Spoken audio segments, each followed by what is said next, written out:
ఫోటోలో ఉంది, వీడియోలో ఉంది. ఫోటోలో ఉంది, వీడియోలో ఉంది. ఓకే.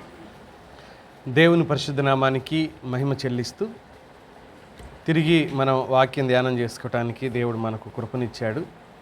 దేవుడు అనుగ్రహించిన కృపలన్నిటిని బట్టి ఆయన స్తుతిస్తూ మన ధ్యానం కోసం తిమోతికి పౌలు రాసిన మొదటి పత్రిక 2వ అధ్యాయం మొదటి వచనంలో నుంచి వాక్యాన్ని చదువుకుందాం. తిమోతికి పౌలు రాసిన మొదటి పత్రిక 2వ అధ్యాయం మొదటి వచనంలో నుంచి వాక్యం చదివి ధ్యానం చేసుకుందాం. అక్కడ వాక్యం ఇలా చెబుతుంది. తిమోతికి పౌలు రాసిన మొదటి పత్రికలో, మనము సంపూర్ణ భక్తియు మాన్యతయు కలిగి నెమ్మదిగాను సుఖముగాను బ్రతుకు నిమిత్తము అన్నిటికంటే ముఖ్యంగా మనుషులందరి కొరకు, రాజుల కొరకును అధికారుల కొరకును విజ్ఞాపనములను ప్రార్థనలను యాచనలను కృతజ్ఞతాస్తుతులు చేయవలనని హెచ్చరిస్తున్నాను అన్నాడు. పౌలు సంఘానికి ఒక హెచ్చరికనే ఇచ్చాడు. హెచ్చరికకు సాధారణమైన మాటకు చాలా వ్యత్యాసం మనం చూస్తాం. హెచ్చరిక ఎప్పుడు అవసరం అవుతుంది అని అంటే అది తప్పనిసరి అయినప్పుడు హెచ్చరిక అవుతుంది. అయితే అవనియండి లేకపోతే లేదు అనుకునే ఆలోచన సందర్భం కలిగినప్పుడు చేస్తే చేయండి లేకపోతే లేదు అని చెప్పి ఊరుకుంటారు. కానీ పౌలు చేస్తే చేయండి లేకపోతే లేదు అని ఊరుకోవటం లేదు, సంఘాన్ని హెచ్చరిస్తున్నాడు. ఆయన ఏమని సంఘాన్ని హెచ్చరిస్తున్నాడు అని అంటే ప్రార్థన చేయడం కోసం హెచ్చరిస్తున్నాడు. తప్పనిసరిగా ప్రార్థించండి, మీ ప్రార్థనలో ఏ అంశాలు ఉండాలో అంటూ కూడా చెప్పాడు దైవజనుడు. కంక్లూజన్ ఏం చేశాడు అని అంటే మనుషులందరి కొరకు మీరేం చేయాలి, ప్రార్థన చేయండి అని అన్నారు. మనుషులందరి కొరకు ప్రార్థన చేయండి. ప్రార్థన సజీవుడైన దేవునితో ప్రత్యక్ష సంభాషణ. ప్రార్థన సజీవుడైన దేవునితో ప్రత్యక్ష సంభాషణ. మనం ప్రార్థన చేస్తున్నాము అని అంటే ఆయన మనతో మన ముందు ఉన్నాడు అనే భావన. ఉన్నవాడికి చేస్తున్నామా మనం ప్రార్థన, లేనివాడికి చేస్తున్నామా? ఉన్నవాడికి జవాబిస్తాడు అని చేస్తున్నామా, ఇవ్వడని చేస్తున్నామా? జవాబిస్తున్నాడు అంటే ఆయన ఉన్నాడు అని అర్థం. మనం ప్రార్థించే ప్రతి సందర్భంలో ఆయన మనతో ఉన్నాడు అని. ప్రార్థన అనే పదం ఒకవేళ అది ఒకలాంటి భావనను కలిగిస్తున్నా, మాట్లాడటమేగా ప్రార్థన అంటే, విన్నపాలు తెలియజేయటమే కదా ప్రార్థన అంటే. ఏ దేవుడితోనైతే మనం విన్నపాలు తెలియజేస్తున్నామో ఆ దేవునితో మనం సంభాషణ చేస్తున్నాం, మాట్లాడుతున్నాము. ఒకవేళ ఉన్నతమైన స్థానంలో ఉన్న దేశ అధ్యక్షులు లాంటి వ్యక్తులతో మాట్లాడే అవకాశం మనకు రాకపోవచ్చునేమో, కానీ ఈ సృష్టికర్తతో మాత్రం మాట్లాడే గొప్ప అవకాశం రక్షించబడిన దేవుని పిల్లలందరికీ కలుగుతుంది. ఆయనతో నేరుగా మాట్లాడగలగటం.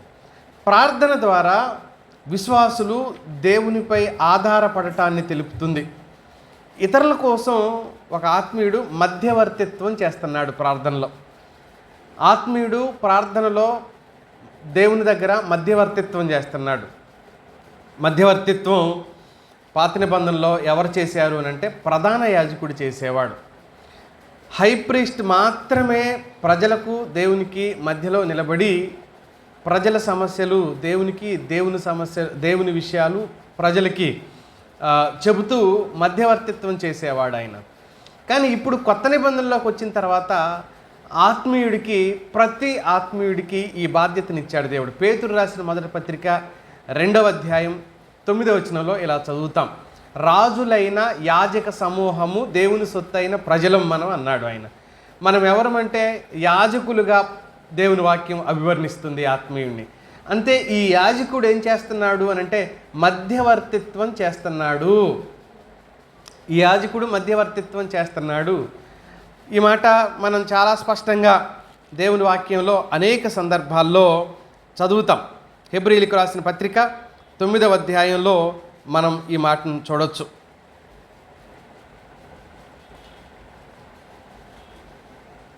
7వ వచనం చూడండి. హెబ్రీ పత్రిక 9:7. సంవత్సరమునకు ఒక్కసారి మాత్రమే ప్రధాన యాజకుడు ఒక్కడే రక్తం చేతబట్టుకొని రెండవ గుడారంలోనికి ప్రవేశించును. ఆ రక్తము తన కొరకును ప్రజల అజ్ఞాన కృతముల కొరకును తన కోసము ప్రజల కోసము దేవుని దగ్గరికి వెళ్తున్నాడు ప్రధాన యాజకుడు. సంవత్సరానికి ఒక్కసారే. ఇప్పుడు కొత్త నిబంధనలో ఆత్మీయుడైన ప్రధాన యాజకుడు అనునిత్యం అనుక్షణం ఇంకా ఏమని ప్రోత్సహించాడు పౌలు? ఎడతెగక ప్రార్థన చేయండి అన్నాడు తెస్సలోనిక సంఘంతో. ఎడతెగకుండా అంటే గ్యాప్ లేకుండా అని అన్నాడు. ఈ ప్రార్థన కంటిన్యూస్ ప్రాసెస్ అని చెప్పాడు. ఒక రోజుతో ఆగిపోయేది కాదు ఈ ప్రార్థన అని చెప్పాడు. కనుక ప్రధాన యాజకుడు ఏ విధంగానైతే మధ్యవర్తిత్వం చేయటానికి దేవుని సన్నిధిలోకి సంవత్సరానికి ఒకసారి వెళుతున్నాడో, ఆత్మీయుడైన వ్యక్తి దేవుని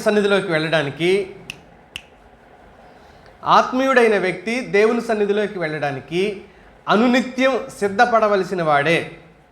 అందుకని ప్రార్థన ఉద్దేశం ఏంటి అనే ఆలోచనతో మనం ఈ సందేశాన్ని ఆలోచన చేసే ప్రయత్నం చేద్దాం. ప్రార్థన ఉద్దేశం ఏంటి, లేక ప్రార్థన చేయవలసిన అవసరత ఏంటి?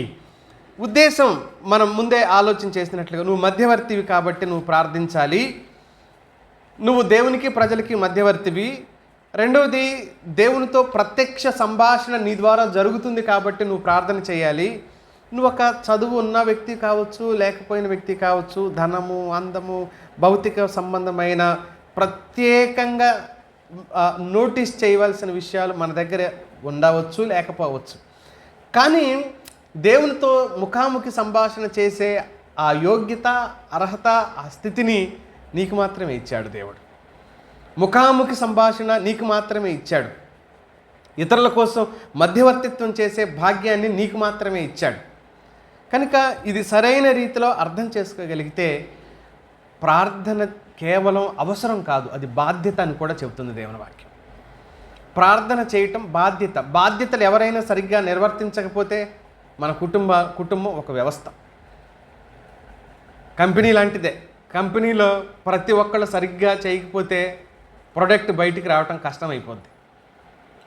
ప్రతి వ్యవస్థ అందులో సరిగ్గా నిర్వర్తించాలి. అచ్చం కుటుంబం కూడా ఒక వ్యవస్థ అయితే భార్య పాత్ర, భర్త పాత్ర, పిల్లల పాత్ర అందరూ తమ తమ పాత్రలను సమపాళ్లలో తగినట్లుగా నిర్వర్తించాలి. ఏదైతే కుటుంబ వ్యవస్థ సరిగ్గా నిర్వర్తించాలో, భర్త బాధ్యతలు మానేశాడు అనుకో, కుటుంబం ఎలా కొనసాగుతుంది? భార్య బాధ్యతలు మానేసింది అనుకోండి, సెలవు చీటీ రాసి పిల్లలు స్కూల్కి తీసుకెళ్ళరా? సెలవు చీటీ రాసి ఒకరోజు భార్య ఇచ్చేసింది అనుకో భర్తకి, పిల్లలకి, భర్తకి, ఈ రోజు నుంచి నెల రోజులు నాకు సెలవు కావాలన్నారు. ఇల్లు ఎలా ఉంటుంది అప్పుడు? బాధ్యతలు ఎవరు మానేసినా కూడా ఆ ఇంట్లో ఆ ఇల్లు నడవటం కష్టంగా. భర్త మానేసిన, ఒకవేళ భర్త ఒక ఉత్తరం రాసి, నేను ఒక నెల రోజులు నాకు సెలవు కావాలి, నాతో మీతో నాకు ఎలాంటి సంబంధం ఉండకూడదు, కానీ ఇంట్లోనే ఉంటాను అన్నాడు అనుకో, ఎలా ఉంటుంది ఆ ఇల్లు? గందరగోళంగా మారిపోదు.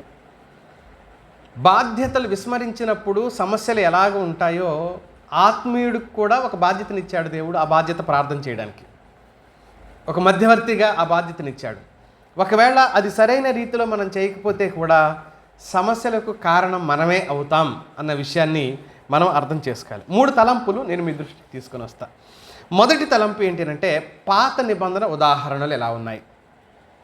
పాత నిబంధన ఉదాహరణలు. ఆదికాండము 18వ అధ్యాయం 22-23 వచనంలో, ఆ మనుషులు అక్కడ నుండి తిరిగి సొదొమ వైపుకు వెళ్ళగా అబ్రహాము ఇంకా యెహోవా సన్నిధిలో నిలిచి ఉండెను అనే మాటను మనం చదువుతున్నాం. ఇంకా అక్కడే ఉన్నాడు అబ్రహాము అనే మాట. 23 కూడా, అప్పుడు అబ్రహాము సమీపించి ఇట్లా, నేను దుష్టులతో కూడా నీతిమంతులను నాశనం చేయుదువా అంటున్నాడు. దుష్టులతో, చెడ్డ వాళ్ళతో కూడా మంచి వాళ్ళను, నీతిమంతులను నువ్వు నాశనం చేస్తావా? మధ్యవర్తిత్వం చూడండి, ఆయన చేస్తున్న మధ్యవర్తిత్వం. పాపాత్ములైన సొదొమ ప్రజల కోసం అబ్రహాము చేస్తున్న మధ్యవర్తిత్వం. వాళ్ళ నాశనం చేయడానికి వచ్చాను నేను అని దేవుడు చెప్పాడు. దానికి జవాబుగా అబ్రహాం అంటున్నాడు దేవుడితో, దేవా దుష్టులు, నిజమే, నీ మాట నేను కాదనడం లేదు. అక్కడ ప్రజలు దుష్టులే, మరి నీతిమంతులు కూడా కొద్దిమంది ఉన్నారు అక్కడ. ఆ నీతిమంతులను కూడా దుష్టులతో పాటు నాశనం చేస్తావా అంటూ ఈయన ఎంత ప్రాధేయపడుతూ ఈ అధ్యాయం ముగింపు వరకు ఎలా ప్రాధేయపడ్డాడో మనం చూస్తాం. మనం ఫస్ట్ మార్కెట్లో, బట్టల షాపులోనో ఏదైనా వస్తువు కొనే దగ్గర బేరమాడమా? ఎలా బేరమాడతాం? వాడు 2000 అన్నాడు అనుకో, ఎక్కడి నుంచి మొదలు పెడతాం? 1000 రూపాయల నుంచి మొదలు పెడతాం. 15 వరకు అయితే సరేలే, అది దాటి ఇవ్వటానికి ఇష్టపడం. సేమ్ ఆ పద్ధతిని అనుసరించాడు ఈయన. బేరమాడుతున్నాడు, మధ్యవర్తిత్వం చేస్తున్నాడు. అబ్రహాము బేరమాడింది ఒక వ్యక్తి కోసం కాదు, కేవలం కుటుంబం కోసం కాదు. అతడు బేరమాడింది ఒక పట్టణం కోసమే బేరమాడాడు. చూడండి, ఆ పట్టణం అంతా నాశనం కాకూడదు అనే ఒక ఆశ. పాపాత్ములే, ఆయనకు కూడా తెలుసు, అయినా కూడా వాళ్ళు నాశనం కాకూడదు ప్రభువా, నువ్వు మార్చుకోవా ఆలోచన, వాళ్ళని విడిచిపెట్టవా అనేది అబ్రహాము భావన. ప్రియమైన మిత్రులారా, మనం ఈ సందర్భంగా కొన్ని ఆలోచనలు చేయవలసిన అవసరం ఉంది. దేవుని ముందు ధైర్యం, వినయం రెండూ ప్రదర్శించాడు అబ్రహాం. ధైర్యం, వినయం రెండూ ప్రదర్శించాడు. ఆత్మీయుడు దేవుని సన్నిధిలో చేయవలసిన ప్రక్రియ ఇదే. మనం కీర్తన గ్రంథంలో చూస్తాం.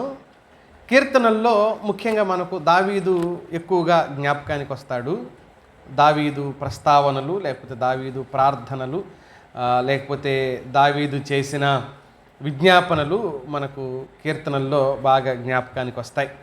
అందులో దైవజనుడు ముఖ్యంగా 51వ కీర్తన ఆ ప్రాంతంలో అతడు ఏ విధంగా ప్రార్థనలు చేస్తూ వచ్చాడో మనకు తెలుసు. దావీదు ప్రార్థనలు కీర్తనల్లో వ్యాపించి అది స్తుతి, ఆ తర్వాత ఒప్పుకోలు, విన్నపాలతో కొనసాగినట్లుగా మనం చూస్తాం.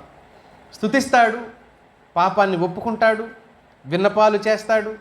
ఇవన్నీ కూడా ఆ కీర్తనల్లో, ఆయన కీర్తనల్లో మనకు ముఖ్యంగా తారసపడుతూ ఉంటాయి. ఓ మధ్యవర్తిత్వం మాత్రమే కాదు, దేవుని చేత తాను అంగీకరించబడాలి అని అతని తాపత్రయాన్ని మనం చూస్తాం. నన్ను త్రోసివేయకు నీ సన్నిధిలో నుంచి అంటూ 51 కీర్తనలో ఎంత ప్రయాసపడతాడో, లేకపోతే ప్రాధేయపడతాడో. నన్ను త్రోసివేయకు, నీ ఆత్మను నా దగ్గర నుంచి తీసివేయకు అంటూ ప్రాధేయపడి బ్రతిమాలుతూ ఉంటాడు దేవుని సన్నిధిలో. కనుక ఈ పాత నిబంధన ఉదాహరణలు, ఇంకా మనం నిర్గమకాండంలో మోషే సందర్భాన్ని తప్పక మనం చూడాలి. 33వ అధ్యాయం, నిర్గమకాండము 33వ అధ్యాయం 11వ వచనంలో ఉన్న ప్రస్తావన చూడండి. మనుష్యుడు తన స్నేహితునితో మాట్లాడినట్లు యెహోవా మోషేతో ముఖాముఖిగా మాట్లాడుచుండెను.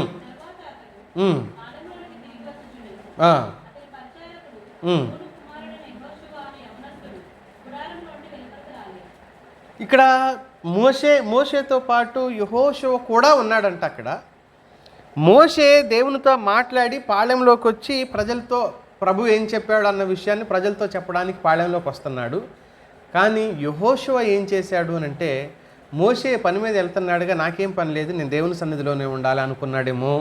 ఆయన గుడారంలోంచి బయటికి రాల, దేవుని సన్నిధిలోనే ఉన్నాడంట. దేవుని సన్నిధిలోనే టైం స్పెండ్ చేయడానికి ఇష్టపడ్డాడు యెహోషువ.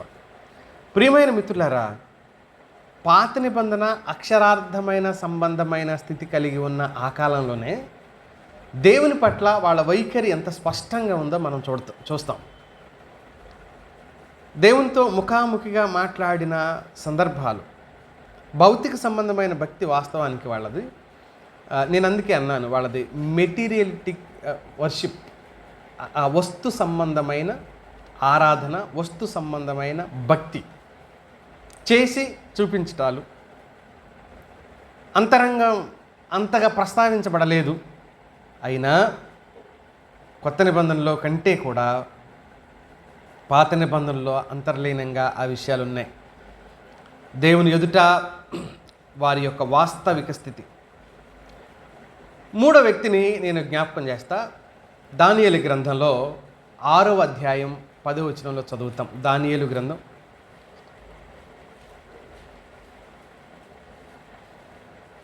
6వ అధ్యాయం. ఇట్టి శాసనము సంతకం చేయబడిన దానియేలు తెలుసుకున్నాను. అతడు తన ఇంటికి వెళ్ళి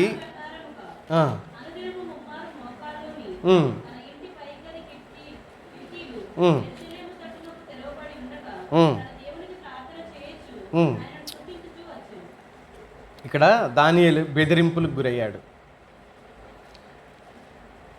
ఎంతో బెదిరింపులు, ఇలాగే ప్రార్థన చేస్తే సింహాల గుహలో వేయబడతావు, ఇది శాసనం.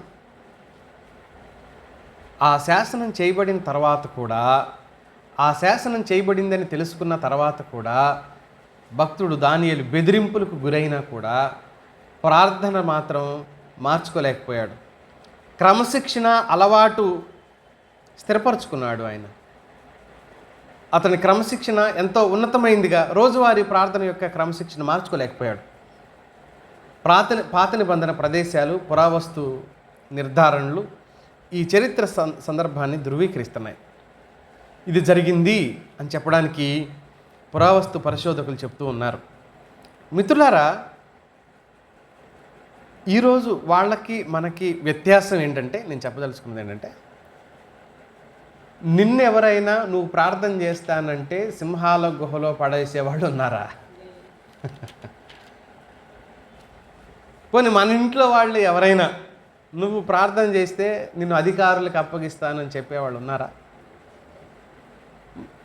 కనుక ఇది మన బాధ్యత అని తెలిసినా కూడా బాధ్యత నుంచి విస్మరిస్తున్నాం, బాధ్యత నుంచి పారిపోయిన వాళ్ళగా ఉంటున్నాం. ఇది మనం అర్థం చేసుకోవాల్సిన విషయం, ఇది మనం ఆలోచన చేయవలసిన విషయం.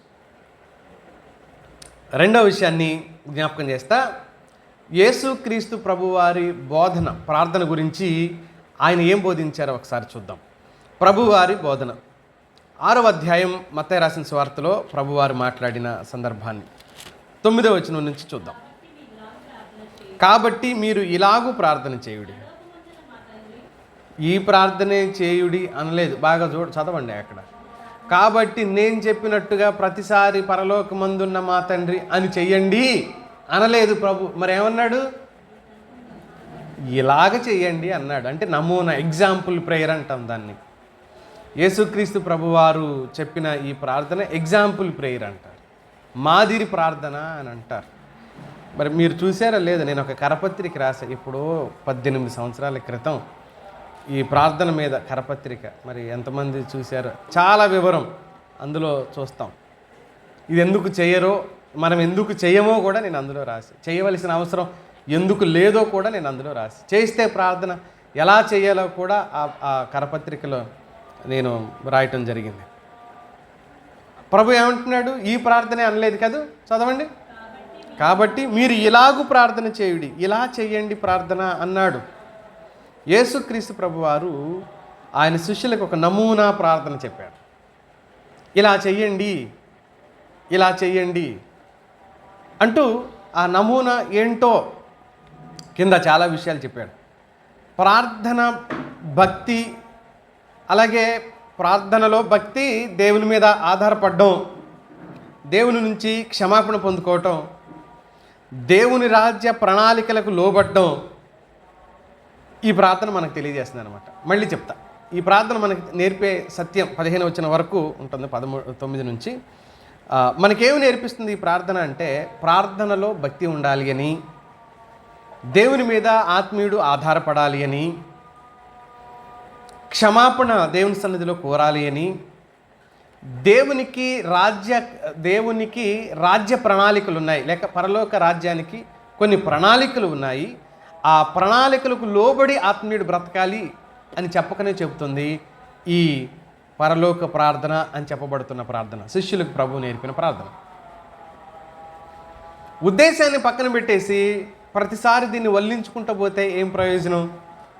ప్రతిసారి దీన్ని వల్లించుకుంటా అయిన దానికి కాని దానికి పరలోక ప్రార్థన చెప్దాం అని చెప్పేసి పరలోక ప్రార్థన చెప్పడం వల్ల జరిగే ప్రయోజనం ఏంటి? అందుకే అర్థం తెలియని భక్తి ఆత్మకు ఎలాంటి బలాన్ని సమకూర్చలేదు. అర్థం లేని భక్తి ఆత్మకు బలాన్ని సమకూర్చలేదు. కనుకనే ఇక్కడ చెప్తున్న మాటను మనం అర్థం చేసుకోవాలి. యేసుక్రీస్తు ప్రభు ఇది ఒక మోడల్ ప్రేయర్ అంటాం, నమూనా ప్రార్థన అని అంటాం. నమూనా లేకపోతే ఎగ్జాంపుల్ ప్రేయర్ అని అంటాం దీన్ని. ఇలా చేయండి అని అన్నాడు. దాని అంతరార్థాన్ని కలిగి ఉండి మనం ప్రార్థనలో విస్తరించాలి. ఇది దేవుడు మనకు చెప్పాలనుకున్న విషయం. యేసుక్రీస్తు ప్రభువారి ఆయన వ్యక్తిగత ప్రార్థన గురించి మార్కు సువార్త ఇలా చెప్పాడు. మార్కు తన సువార్తలో ఇలా చెప్పాడు. 1వ అధ్యాయం 35వ వచనం. ఆయన ప్రార్థనకిచ్చిన ప్రాధాన్యత, ఆయన పెందలకడనే లేచి ఇంకనూ చాలా చీకటి ఉండగానే బయలుదేరి అరణ్య ప్రదేశమునకు వెళ్ళి అక్కడ ప్రార్థన చేయించును. అరణ్యంలోకి వెళ్ళి ప్రార్థన చేశాడు మన ప్రభు. అరణ్య ప్రదేశంలో ప్రార్థన చేశాడు మన రక్షకుడు. ఎప్పుడు వెళ్ళి ప్రార్థన చేశాడు? ఇంకా పెందలకడనే చాలా చీకటి ఉండగానే లేచాడు. అంటే ఆయన ప్రార్థనకి ఇచ్చే ఇంపార్టెన్స్ ఎలాంటిది అని దేవుడై ఉండి, దేవుని కుమారుడై ఉండి ఆయన ప్రార్థన చేస్తేనే అన్నీ వచ్చేయాలి అని రూల్ ఏం లేదు ఆయనకు. ఆయన మనం ఇలా చేయాలి అని ఆయన మాదిరి చూపించడానికే ఈ భూమి మీద ఆయన తన జీవితాన్ని జీవించాడు. మన మాదిరి కోసమే ప్రభు ఈ పనులన్నీ చేస్తూ వచ్చాడు, మనం చేయాలి అని. ఆయనలాగే మనం ఉండాలి, ఆయనలాగే మనం జరిగించాలి అని. తండ్రితో సహవాసం ఎంత ప్రాముఖ్యమైందో, దేవునితో సంబంధం ఎంత ప్రాముఖ్యమైందో ఆత్మీయుడికి, ఇది యేసుక్రీస్తు ప్రభు వారు చెప్పడానికి ప్రయత్నం చేశాడు. దేవునితో ఆయన ఎప్పుడు సమయం దొరికినా వ్యక్తిగతంగా ప్రార్థన చేయడానికి కొండకి వెళ్ళాడు, అరణ్యానికి వెళ్ళాడు, ఒలీవల తోటలోకి వెళ్ళాడు అని చదువుతాం మనం. ఎందుకు అలా చేస్తూ వచ్చాడు అంటే అది మనం గుర్తించాలి అని ఆయన కోరుకున్నాడు. మనం కూడా ఆ విలువలు పాటించాలి అని, మనం కూడా ఆ విలువైన ఆలోచన కలిగి నడుచుకోవాలి అని యేసుక్రీస్తు ప్రభువారు ఆశించాడు. కనుకనే ఆయన ప్రార్థనకు అధిక ప్రాధాన్యతనిచ్చినట్లుగా ఆయన వ్యక్తిగత జీవితంలో ప్రార్థనలో సమయాన్ని గడపడానికి ఇష్టపడినట్లుగా మనం చూస్తాం. ముఖ్యంగా ఆయన ప్రార్థనల్లో గొప్ప ప్రార్థనగా చెప్పబడుతున్న గెత్సేమనే ప్రార్థన. మనం ఆ ప్రార్థన గురించి బహుశా 2-3 వర్తమానాలు చెప్పినట్టున్నాను నేను. చాలా విస్తారంగా మనం దాని గురించి మాట్లాడుకున్నాం. ప్రార్థనలో ఆయన అర్పించుకున్న విధానం, ప్రార్థనలో ఆయన తనను తాను సమర్పించుకున్న విధానం గెత్సేమనే తోటలో జరిగిన ప్రార్థన మనకు నేర్పిస్తుంది. 26వ అధ్యాయం మత్తయి సువార్త 36 నుంచి 44 వచనాల వరకు చదవనక్కర్లేదులేండి, మనం చాలా సార్లు చదివాము ఆ సందర్భాన్ని. అక్కడ అంటున్నాడు ఆ ప్రార్థనలో, నా ఇష్ట ప్రకారం కాదు ప్రభువా, నీ ఇష్ట ప్రకారం. ఇది నిజాయితీ గల హృదయపూర్వక ప్రార్థనను ప్రదర్శిస్తుంది. నిజాయితీ గల హృదయపూర్వకమైన ప్రార్థన. ఏంటి నిజాయితీ గల హృదయపూర్వకమైన ప్రార్థన? ఏంటంటే మన అక్కర ఒకవైపు ఉంటుంది, దేవుణ్ణి అడిగే పద్ధతి ఏంటంటే నువ్వు ఖచ్చితంగా ఇవ్వాల్సిందే, నువ్వు ఇవ్వకపోతే మాత్రం నేను ఆత్మహత్య చేసుకుంటా అని బెదిరిస్తారు చూడు, బ్లాక్మెయిల్ చేస్తారు చూడండి. నువ్వు గనక నా మాట వినలేదో, ఎక్కువ భార్య భర్తల మధ్యలో జరుగుతుంటాయి ఇలాంటి గొడవలు. నువ్వు గనక నా మాట వినలేదో ఏం చేస్తా? పుట్టింటికి వెళ్ళిపోతా, లేదంటే నేను చచ్చిపోతా, లేదంటే ఈ పూట అన్నం తినదు ఆమె, ఆ జుట్టు అంతా ఆ రోజు తల దూకోదు, జుట్టు ఫ్యాన్ గాలికి ఎగురుతూ ఉంటాయి ఆ వెంట్రుకలు, ముఖం ఒకలాగా అయిపోద్ది, నూనె కారుతూ ఉంటుంది. ఇక ఏంటి ఏమైందిరా మీ అమ్మకని ఆయన అడిగితే అంటాడు, ఈరోజు ఏమో తెలియదు, చాలా సీరియస్గా ఉంది, భోజనం కూడా చేయలేదు అని చెప్తారు. ఆయనకు తెలుసు ఎందుకు చేయలేదు. అలగటం అంటే సాధించుకోవటానికి చేసే పనులు అవి. కొంతమంది ఏడ్చి సాధిస్తారు, ఏడుస్తారు. అయిందానికి కాందానికి ఏడిస్తే అప్పుడు ఆ ఇంట్లో వాళ్ళు అమ్మో అయిందానికి కాందానికి ఏడిస్తే కొట్టామనుకుంటారు చుట్టుపక్కల వాళ్ళు. మళ్ళీ జనాలు పోగైతారు, ఎందుకు వచ్చిన గొడవ, సరేలే నువ్వేదనుకుంటే అదేలే అని కూడా అంటారు. ఏడ్చి సాధిస్తారు, అలిగి సాధిస్తారు. దేవుడి దగ్గర చాలామంది సాధించడానికి ఎన్నుకున్న పద్ధతులు ఏంటో తెలుసా? అది ఇచ్చే వరకు ఉపవాసం ఉంటానంటారు అన్నమాట.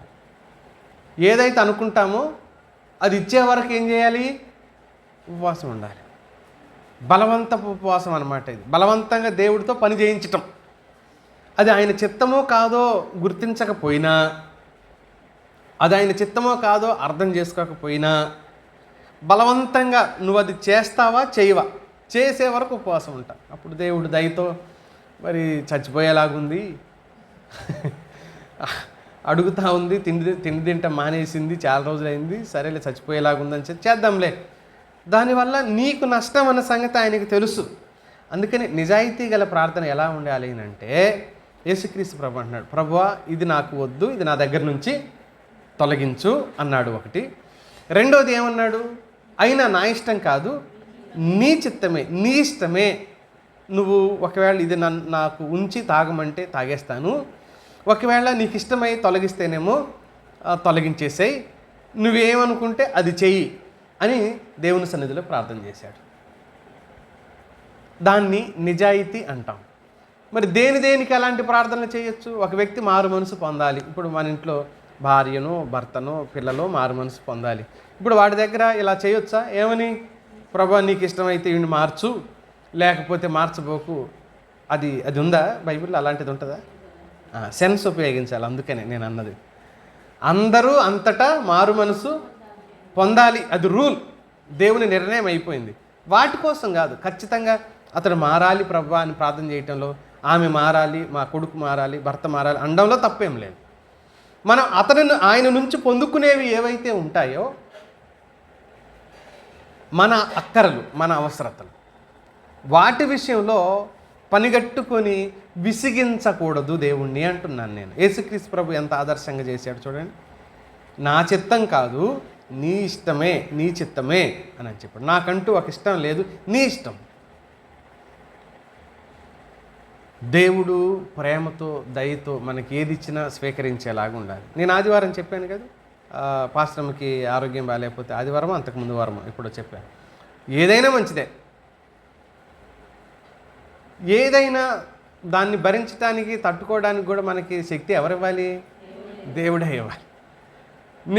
నేనేం చెప్పుకుంటూ వచ్చా, ఆరోగ్యం కలిగిన వాడిని కాపాడగలిగింది ఎవరు? వాడు కాపాడుకుంటాడు ఏంటి? మార్కెట్కి వెళ్ళి వచ్చేటప్పుడు యాక్సిడెంట్ అయితే చచ్చిపోడు, ఆరోగ్యం గలవాడు చచ్చిపోతాడు. అనారోగ్యంతో ఉన్నవాడు అనారోగ్యంతో చనిపోతాడు అనుకో, మరి ఆరోగ్యంతో ఉన్నవాడు ఎక్కువ కాలం బ్రతుకుతున్నాడు, ఎవరు గ్యారెంటీ ఇస్తారు? కనుక వాళ్ళనైనా వీళ్ళనైనా ఎవరు కాపాడాలి? దేవుడే కాపాడాలి. ఇందులో అనుమానం ఏం లేదు కదా.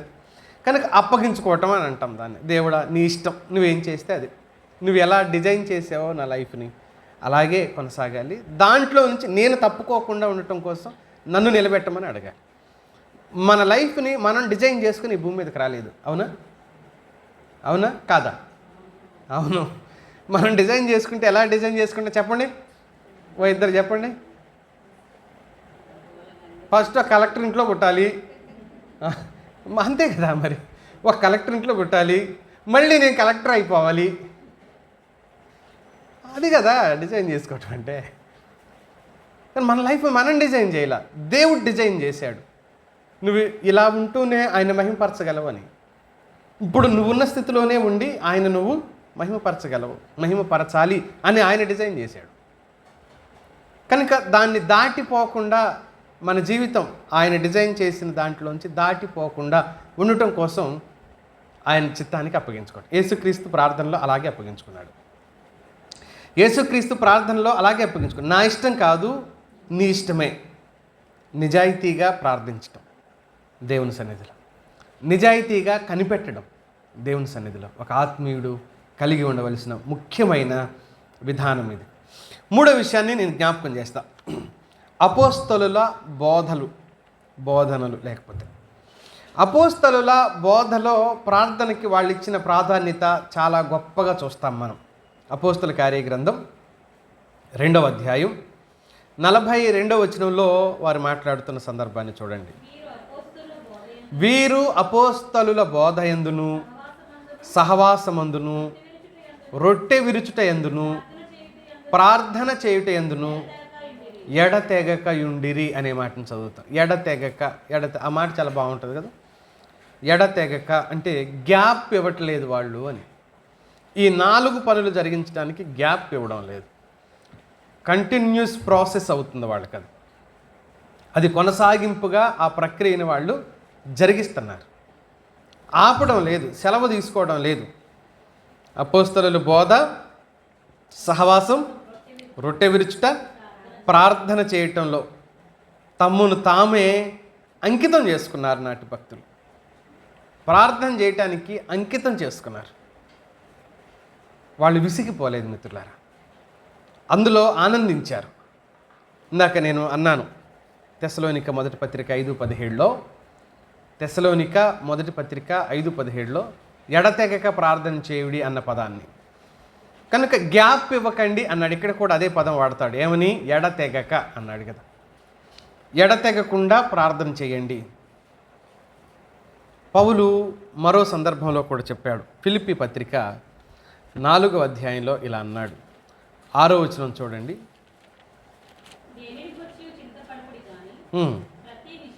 ప్రతి విషయంలోనూ ప్రార్థన విజ్ఞాపనముల చేత కృతజ్ఞతాపూర్వకంగా మీ విన్నపాలు దేవునికి తెలియజేయండి. విజ్ఞాపనలు, విన్నపాలు, ప్రతి విషయంలో ప్రార్థించండి.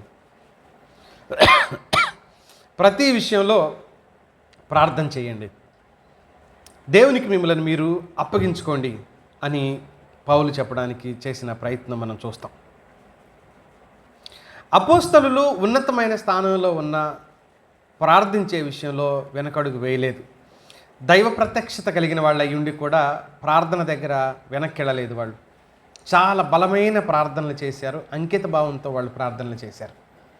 ప్రియమైన స్నేహితులారా, ఈ సాయంత్రం నేను ఈ ప్రస్తావనలు చేస్తూ మీకు చెప్పదలుచుకుంది ఏంటి అని అంటే, ప్రార్థనలో ఒకవేళ బలహీనపరచబడితే, ప్రార్థనలో ఒకవేళ వెనక్కి ఆగిపోయినట్లుగా అనిపిస్తే, తిరిగి మన బాధ్యతలు మనం గుర్తు చేసుకొని ఎక్కువ సమయం ప్రార్థనలో గడపటానికి మనం ప్రయత్నం చేయాలి. ప్రార్థన చేయలేని ఒక ఆత్మీయుడు, దేవునితో సహవాసం చేయలేని ఆత్మీయుడు దేవుణ్ణి ప్రేమిస్తున్నానని చెప్పడం అది సబబుగా అనిపించదేమో బహుశా. దేవునితో సహవాసం చేస్తున్నాను అని ఎలా అంటావు? ఆయనతో నువ్వు ఎన్నడూ మాట్లాడిన వ్యక్తికి, లేతే పొడి పొడి పదాలతో 4 ముక్కలు రోజు మాట్లాడే వ్యక్తి, గంటల తరబడి మాట్లాడుకునే వ్యక్తుల మధ్య సహవాసం పెరుగుతుందా? పొడి పొడి మాటలు 4 మాట్లాడుకుని దారిని పోయే వాళ్ళతో స్నేహం పెరుగుతుందా? చెప్పండి. ఎక్కువ సమయం ఆ వ్యక్తితో మనం సహవాసం చేస్తేనే మన స్నేహం పెరుగుతుంది, బంధం బలపడుతుంది. స్నేహితుడు కావచ్చు, ఇంట్లో వ్యక్తులు కావచ్చు, భార్య భర్తలు కావచ్చు, తల్లి పిల్లలు కావచ్చు. వీళ్ళు ఏం మాట్లాడుకోరనుకో, ఒకళ్ళ గురించి ఒకళ్ళకి తెలియదు. ఈ తెలియని కారణం చేత వాళ్ళ బంధం బలంగా ఉండదు.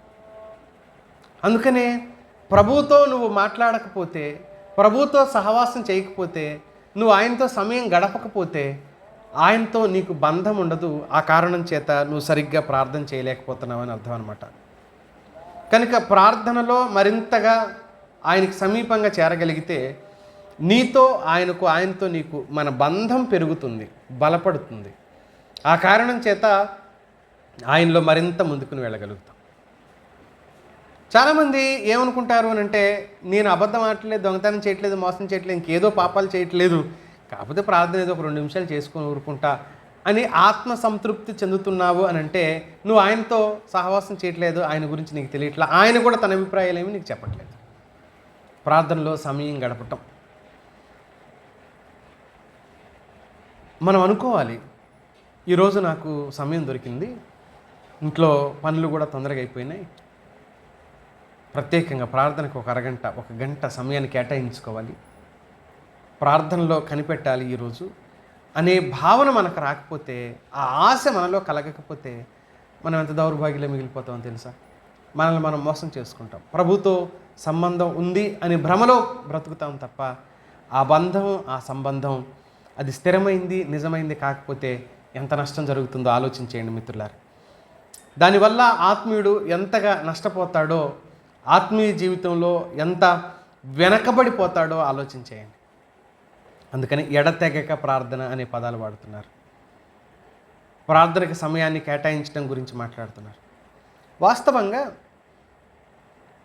దేవుని చిత్తానికే అప్పగిస్తున్నప్పటికీ ఆత్మీయుడు ప్రార్థనలో పోరాడటం వలన, కనిపెట్టడం వలన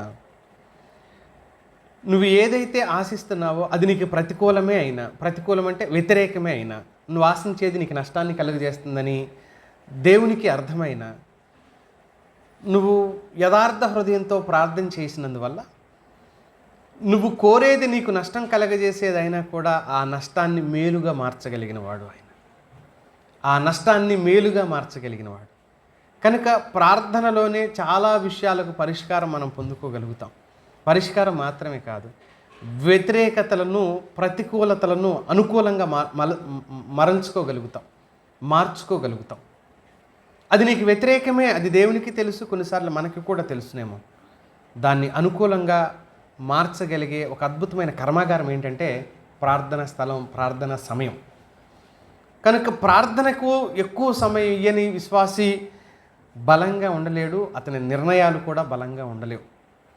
పరిస్థితులు ఎలాంటివైనా నేను ప్రభువు మీద ఆనుకున్నాను అనే ధైర్యం, నమ్మకం, నిరీక్షణ రాదు. నేను అన్నాను చూడండి, ధైర్యం కాదు అది. ఇంకేం చేస్తాడు మరి? ఇప్పుడు పెద్ద పూలు ఎదురైంది, వాడికి పారిపోయే అవకాశం లేదు, అయినా నిలబడ్డాడు. ఇప్పుడు మనం అంటాం, అబ్బా ఎంత ధైర్యంగా నిలబడ్డాము అని అంటే, మరి ఏం చేయమంటే వెనక గోడ, ముందు పూలు, ఎటుపోతాడాడు? ధైర్యానికి నిలబడ్డా? వేరే ఆప్షన్ లేదు వాడికి. ఆప్షన్ లేక నిలబడ్డాడు. కానీ ఏమని చెప్తున్నాం దానికి? మళ్ళీ మనం దానికి కొత్త కోటింగ్ వేసి ధైర్యం అంట. అది ధైర్యం ఏంటి? కాదు. వాడికి ఆప్షన్ లేదు కాబట్టి నిలబడ్డాడు. కానీ దానికి ఒక కొత్త పదం వాడి అది ధైర్యం అని కాదు. చాలాసార్లు నేను ఇలాంటి సందర్భాలు ఎందుకు మాట్లాడుతున్నానంటే, మనకు మనం అనుకుంటుంటాం అన్నట్టు, అబ్బా నేను కాబట్టి నిలబడ్డాను. నిలబడక తప్పదు నీకు. కుర్చీ లేనప్పుడు నిలబడక ఏం చేస్తావు మరి? నేను కాబట్టి ఈ సందర్భంలో నిలబడ్డాను, నేను కాబట్టి ఈ పనిని చేశాను, ఇలా చాలాసార్లు ఆత్మసంతృప్తి. నేను కూడా పడ్డానులే, అందుకే చెప్తున్నా. తర్వాత దేవుడు మాట్లాడినప్పుడు, ఓ నాయన మరి నీ కూర్చోటానికి స్థలం లేనప్పుడు నుంచోకి ఏం చేస్తావు అన్నాడు అనుకోండి. కేవలం నిలబడ్డమే ఒక జైలు అనుకుందాం మనం. కేవలం నిలబడేదే. కూర్చోవాలంటే మోకాళ్ళు కూడా వంచలేనంత వెడల్పు లేదనుకోండి. 2 అడుగులు ఎటు చూసి 2 అడుగులు వెడల్పులు మనల్ని నిలబెట్టారు అనుకుందాం. అప్పుడు ఎవరో వచ్చి, అబ్బా ఎంతసేపు నిలబడ్డావు, నువ్వు గ్రేట్ అంటారా? పోనీ అన్నారే అనుకో, మరి నిలబడక చస్తానా? ఇక ఆప్షన్ లేదు కదా కూర్చోడానికి. చాలాసార్లు మన పరిస్థితులు అలాంటి ఒక మూసలోకి నెట్టివేయబడ్డప్పుడు ఏమవుతుందంటే ఉండిపోతాం. మనం ఏమనుకుంటాం, నేను కాబట్టి అక్కర్లేదు, అవసరం లేదు. దేవుని సన్నిధికే అప్పగించుకోగలగటం. ఇంకొక మాట చెప్పనా ఈ సందర్భంగా? అనవసరమైన విషయాలను సహిస్తాం, ఓర్చుకుంటాం, భరిస్తాం. ఇలాంటి వాటిని సరేలే అయితేలే అని వదిలేస్తుంటాం. కానీ కష్టం లేదుగా ప్రార్థన చేయటం అంటే బండను నెత్తిన పెట్టుకొని మొక్కలు వేయటమా? కాదు కదా. ప్రార్థన అంటే ఇంత బండ నెత్తి మీద పెట్టుకొని ప్రార్థన చేయాలి, అలా చేస్తేనే ప్రార్థన అని అన్నాడా దేవుడు ఏమైనా? కాదు కదా. కానీ ప్రార్థనకి సమయం ఇచ్చే దగ్గర ఎంత వెనకబడిపోతూ ఉంటామో మిత్రులారా. మనకు మనమే జవాబు చెప్పుకుంటాం. ప్రశ్న మనదే, జవాబు మనమే. ఈరోజు ప్రార్థన చేయలేదుగా, జవాబు చెప్పనా? బాగా అలసిపోయాను. చేయలేదనేది ఎవరు? మనమే. జవాబు చెప్పేది ఎవరు? మనమే. ఈరోజు చాలా అలసిపోయా, లేకపోతే నడుము నొప్పి ఉంది, లేకపోతే ప్రయాణం చేసి వచ్చా. చివరికి ఇంకా ఎక్స్ట్రా ఆన్సర్ ఏంటో తెలుసా? 100 మార్కులు అనమాట. ఆన్సర్కి 5 మార్కులు 10 మార్కులు కాదు, ఇక 100 డైరెక్ట్. ఇంకేంటి, దేవుడికి తెలీదా? అట్లా అనమాట. కాదు. ప్రార్థనకి సమయాన్ని ఇవ్వడం మనం నేర్చుకోవాలి. విశ్వాసుల ప్రార్థనల ప్రభావాన్ని యాకోబు నొక్కి చెప్పిన సందర్భాన్ని చదువుదాం చూడండి. యాకోబు రాసిన పత్రిక 5వ అధ్యాయం 16వ వచనం. ఆయన ఎందుకు నొక్కి చెప్పాడో మీరు చూడొచ్చు.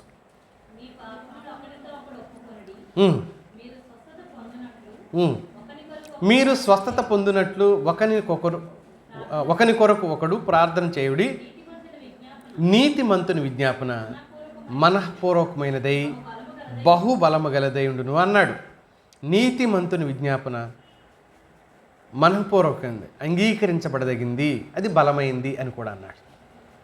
ఈ ప్రార్థన మనం చేయగలగటం, దేవుని ఆత్మ మనల్ని నడిపిస్తాడు. ఏ ప్రార్థన చేయాలో, ఎలాంటి ప్రార్థన చేయాలో, దేనికోసం చేయాలో, అది ఏమని చేయాలో అనేది. ఇప్పుడు భార్యాభర్తలు గొడవపడి విడిపోయారనుకో, మనస్పర్ధలతో ఉన్నారనుకో, ఏమని ప్రార్థన చేయాలి? నీ చిత్తం అయితే కలిపి, లేకపోతే ఎడగొట్టమంటవా? దేవుడు విడగొట్టేవాడా? అందుకే నేనేమన్నానంటే కొంచెం జ్ఞానం ఉపయోగించడం. ఒకడు మారాలి, తాగిపోతూ, తిరిగిపోతూ, తిట్టుపోతూ, కొట్టుపోతూ ఉన్నాడు అనుకోండి, అతడు మారాలి. నీ చిత్తం అయితే మార్చు, లేకపోతే వాడిని అదే కొట్టేవాళ్ళలాగా, తిట్టేవాళ్ళలాగా కొనసాగించడం దేవునికి ఇష్టమా? కాదు కదా. అంటే దేనికి ఖచ్చితంగా మనం ట్రిగర్ చేసి ప్రార్థన చేయాలనో, దేనికి నీ చిత్తం ప్రభువా అని అనాలో ఆయనే మనల్ని నడిపిస్తాడు. మనం కొంత ఇంగితం, సెన్స్ అంటాం కదా, సెన్స్ ఉపయోగిస్తాం. ఏమో మరి దీనికి ఏం చేయాలో దానికి ఏం చేయాలో అంత కన్ఫ్యూజ్లోకి మనం వెళ్ళనక్కర్లేదు. ఆయన పాదాల చెంత కూర్చుంటే ఆయనే నడిపిస్తాడు మనం దేనికోసం ఎలా చేయాలో కూడా. కనుక ప్రార్థన ఉద్దేశం సరిగ్గా ఎరగగలిగితే అది మన బాధ్యత. ప్రార్థన ఉద్దేశం ఏంటి? అది మన బాధ్యత. మనం మధ్యవర్తులం. అబ్రహాము ఒక పట్టణం కోసమే మధ్యవర్తిత్వం చేశాడు. ఇశ్రాయేలీల పక్షాన మోషే మధ్యవర్తిత్వం చేశాడు. నువ్వు కూడా మధ్యవర్తివే అని వాక్యం చెబుతుంది పేతురు పత్రిక. నువ్వు కూడా ఏంటంట? యాజకుడవే, యాజకురాలవే. యాజకత్వం చేయగలిగే బాధ్యత నీ మీద ఉంది. కనుక సరి అయిన ప్రార్థన సరి అయిన జవాబు పొందుతుంది. సరి అయిన బాధ్యత వృద్ధిలోకి తీసుకెళ్ళగలుగుతుంది. నువ్వు బాధ్యత కలిగి ఉంటే నీ కుటుంబం దీవించబడుతుంది, నువ్వున్న సంఘం దీవించబడుతుంది. దేవుడు అలాంటి గొప్ప కృప మనందరికీ దయచేయను గాక. తలలు ఉంచుదాం, ప్రార్థన చేసుకుందాం. అందరం తలలు ఉంచుదాం. ఒక మాట